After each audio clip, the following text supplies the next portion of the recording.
अस्सलामुअलैकुम students. MTH 622 की assignment number 2 है। इसके सेक्शन इंचार्ज हैं शहजाद खान। इससे पहले मैथ 622 की एक असाइनमेंट अपलोड हमने की है। उसके जो सेक्शन इंचार्ज थे वो डॉक्टर मोहम्मद ज़ुबैर थे। तो एक बच्चे ने ये हमें सेंड की थी। आपको व्हाट्सएप नंबर चूँकि दिया जाता है कि आपकी कोई भी असाइनमेंट हो तो आप उसके जो क्वेश्चन हैं हमें सेंड कर दिया करें इस व्हाट्सएप नंबर पे, तो आपको हम उसका सॉल्यूशन प्रोवाइड कर दिया करेंगे। तो क्वेश्चन नंबर 1 हमारे पास है, the work done by the force of a body of mass m with initial speed. हमारे पास जो इनिशियल स्पीड है वी आई आमतौर पे जिसको बोलते हैं, लेकिन हमने यहाँ पे क्वेश्चन में v1 कहा हुआ है, वो है 2 मल्टीप्लाई बाय 10 की पावर 4 मीटर पर सेकंड।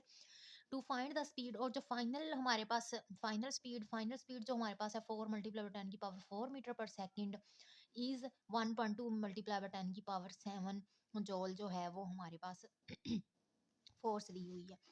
तो देखें ज़रा, सॉरी एनर्जी दी हुई है। तो find the mass of the body is in grams. जो वो कह रहे हैं कि लास्ट में जो आप लोगों ने मैस फाइंड करना है वो किलोग्राम में नहीं बल्कि ग्राम्स में फाइंड करना है।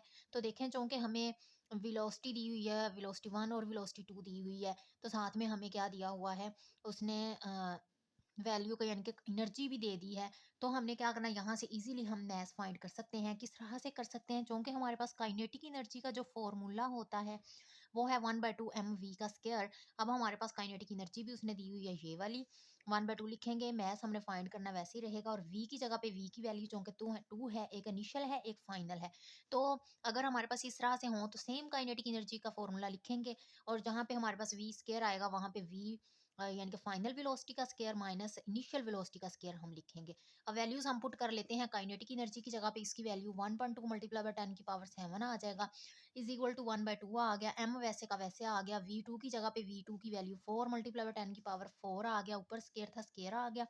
माइनस हमने लिखा v1 की जगह पे v1 की वैल्यू 2 मल्टीप्लाई बाय 10 की पावर 4 आ गया, ऊपर इसके भी स्क्वायर था तो हमने स्क्वायर लिख दिया। यहाँ पे 1/2 मल्टीप्लाई बाय 10 की पावर 7 एज इट इज आ जाएगा। 1/2 लिखा, m लिखा। अगर आप कैलकुलेटर पे 4 मल्टीप्लाई बाय 10 की 4 को ब्रैकेट में लिख के ऊपर पावर 2 लेंगे तो आपका आंसर 16 मल्टीप्लाई बाय 10 की पावर 8 आएगा। माइनस इसे भी बिल्कुल ऐसे ही करना, वैसे भी कर सकते हैं। 2 2 जार 4 आ जाएगा और 4 2 जार 8 आ जाएगा। इसे भी 4 4 जार 16, 4 2 जार 8 आ जाएगा। 16 में से 4 माइनस करेंगे 12 आएगा। 10 की पावर 8 है, ये भी 10 की पावर 8 वैसे का वैसे आ जाएगा। तो चूंकि हमने m फाइंड करना है, तो जो वैल्यू हमारे पास बटे के नीचे होती है वो इस ये वैसे की वैसे पहले हमने लिख ली। जो वैल्यू हमारे पास बटे के नीचे होती है वो इस साइड पे ऊपर आती है, तो ये 2 हम ऊपर ले आए। ये हमारे पास बटे के ऊपर है तो ये 12 और 10 की पावर 8 इस साइड पे नीचे चला जाएगा। m वहीं का वहीं रहेगा। आपने क्या करना है, कैलकुलेटर पे इसको ब्रैकेट में लिखना है, इसको भी ब्रैकेट में लिखना है, डिवाइडेड बाय इसको भी ब्रैकेट में लिखना है एज इट इज। तो आपके पास आंसर डायरेक्ट 0.02 आ जाएगा। तो ये हमारे पास आंसर केजी में होगा। आपने क्या, चूंकि उसने कहा है केजी में फाइंड नहीं करना, आपने आंसर इसका ग्राम्स में लेके आना है। तो 1 केजी में 1000 ग्राम होता है, तो आपने ग्राम में करने के लिए मल्टीप्लाई कर देना है 1000 में इसके साथ। तो 0.02 को जब इससे मल्टीप्लाई करेंगे तो 20 में जो ग्राम है वो आप लोगों का आंसर आ जाएगा, किसका, मैथ्स निकल आएगा। तो नेक्स्ट चलते हैं हम क्वेश्चन नंबर 2 की तरफ। क्वेश्चन नंबर 2 की तरफ जाने से पहले आप लोगों से एक रिक्वेस्ट है, तो कि हमारे चैनल को सब्सक्राइब कर दें, वीडियो को लाइक कर दें और बेल आइकन पर भी क्लिक करें ताकि हर नई वीडियो आप लोगों को सबसे पहले मिले। जी, असाइनमेंट का क्वेश्चन नंबर 2 हमारे पास है, check whether the force field F is equal to 2xy plus vector, ये वेक्टर को रिप्रेजेंट करता है, ये भी हमारे पास वेक्टर है, x square minus z square j vector minus 2yz, और ये हमारे पास के आ जाएगा। इस कंजर्वेटिव सिर्फ आप लोगों ने ये बताना है कि क्या ये कंजर्व है या नहीं है। तो देखें ज़रा, कंजर्व का मतलब होता है अगर हमारे पास फोर्स क्या रहती है, वैसे की वैसी सेम जीरो रहती है तो हम कहेंगे कंजर्व है। अगर ये इसके अलावा कुछ आंसर आता है तो हम कहेंगे इट्स नॉट कंजर्वेटिव। तो देखें ज़रा, डेल मल्टीप्लाई, ये फॉर्मूला हमारे पास होता है del multiply by force vector. Force का ये जो वेक्टर है वो लिखेंगे, आई जे और के है, आई जे के लिख देंगे। देन हम partial over partial x, partial over partial y, partial over partial z लिखते हैं। आई के साथ वाली वैल्यू 2xy है वो लिख ली, जे के साथ वाली value x square minus z square है वो लिखी, के नीचे के साथ वाली वैल्यू माइनस 2yz है वो हमने यहाँ पे लिख ली। तो क्या आएगा, जब हम आई वाले वेक्टर को सॉल्व करने करेंगे तो हम क्या करेंगे, आई यहाँ पे वैसे लिख लें। जब हम ये सॉल्व कर रहे होते हैं, इसको और इसको छोड़ देते हैं, इसको इसके साथ मल्टीप्लाई कर देते हैं, इसको इसके साथ मल्टीप्लाई कर देते हैं। तो पार्शियल ओवर पार्शियल वाई को -2yz से हमने देखे मल्टीप्लाई किया, -2yz से। तो उसके बाद दरमियान में माइनस लिखते हैं, तो इसको इसके साथ मल्टीप्लाई करते हैं। पार्शियल ओवर पार्शियल z को एक्स स्क्वायर माइनस जी स्क्वायर के साथ मल्टीप्लाई करेंगे। और आई वाले को जो सॉल्व कर रहे हैं, तो इसे ब्रैकेट में क्लोज कर देंगे, दरमियान में माइनस आता होता है। उसके बाद हमने क्या करना है, जे वाले को सॉल्व करना है। जब इसको सॉल्व करेंगे, ये वाला छोड़ देंगे, ये छोड़ देंगे, इसको इसके साथ मल्टीप्लाई करेंगे और इसको इसके साथ मल्टीप्लाई करेंगे। पार्शियल ओवर पार्शियल एक्स को -2y के साथ मल्टीप्लाई करेंगे, दरमियान में माइनस लिखेंगे। पार्शियल ओवर पार्शियल z को हम 2xy से मल्टीप्लाई करेंगे, ये लिख लिया। ये चूंकि जे वाले को सॉल्व कर रहे थे, तो यहाँ पे हम जे लिखेंगे।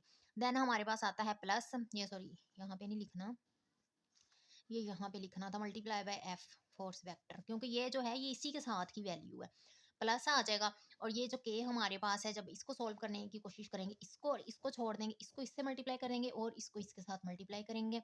पार्शियल ओवर पार्शियल एक्स को एक्स स्क्वायर माइनस जी स्क्वायर के साथ कर दिया माइनस, और पार्शियल ओवर पार्शियल वाई को 2xy के साथ मल्टीप्लाई कर देंगे। क्योंकि के को सॉल्व कर रहे हैं, तो यहाँ पे के आ जाएगा हमारे पास। तो देखें ज़रा, ये हमने डेरिवेटिव लेना है किसका, इसका हमने with respect to y derivative लेना है।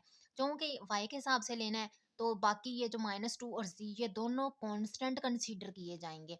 y का डेरिवेटिव 1 बनेगा और ये दोनों कांस्टेंट होंगे, तो कांस्टेंट चीज जो होती है -2z वैसे की वैसे आ जाएगी और y की जगह पे 1 आ जाएगा। ठीक है।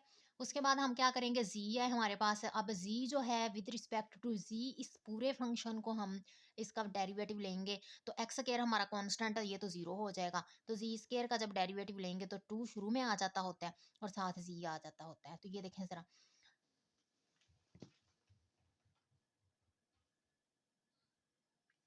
2 आ गया और साथ में हमारा z आ गया, और ये जो i था वैसे का वैसे आ गया। देन हमने क्या करना है, माइनस आ जाएगा।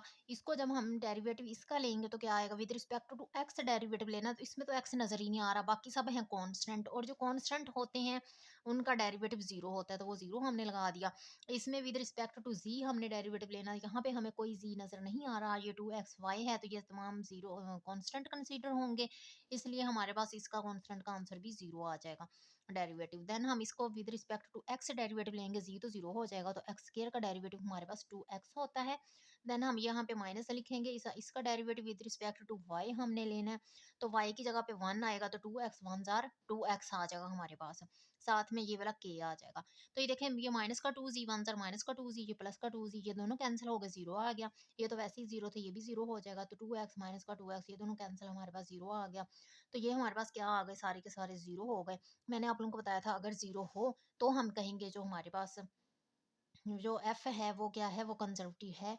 अगर नहीं होगा 0, तो हम कहेंगे कि जो f वेक्टर है वो हमारे पास कंजर्वेटिव नहीं है। तो ये था हमारे पास क्वेश्चन नंबर 2 का आंसर। ओके स्टूडेंट्स, अल्लाह हाफिज।